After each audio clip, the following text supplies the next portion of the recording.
Boys, this is my music. This is my album. Don't forget to check it out right now on my YouTube. Weh, kau nampak tak? Ada seorang girl kat depan tu. Yang depan dengan swimming pool. Apa? Lawa ada dia pakai blouse. You know that I got all the party vibing 9 to 5. Rasa macam dekat overseas. Semua orang jatuh hati. Aku feeling this vibe this. Steady malam pagi. Nak bawa member baru. Jalan dekat overseas. Nak work for the language. Ini bukan cara kita. Healing dekat ikut cara macam kita. Rumah biasa.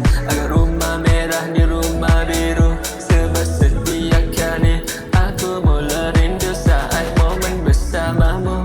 Open house, yeah, she so looking so fancy. Bila nampak girl dia pakai blouse, aku invitation nak bawa dia open house. Kita makan dengan semua, makan satu meja. Yeah, get ready, aku sampai tepat pada masa.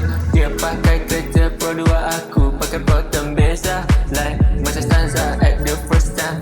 Aku cuba hila malam minggu, cuba nak buat hati ni baru. Sebab hari tu aku cuba tunggu, yeah, tunggu dia tepat pada masa. Nak buat dia menarik dekat open house. Pada kita buat orang jatuh hati.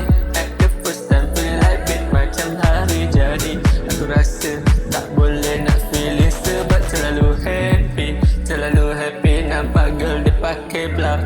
Sebab aku cuma nak ajak dia pergi open house, yeah, ajak dia pergi open house. She looking so good, yeah, she wearing silver sampai pakai blouse. Sebab nak ajak dia pergi open house. 9 to 5 tak pernah berhenti menari. Agak double speed, invest cash for my baby.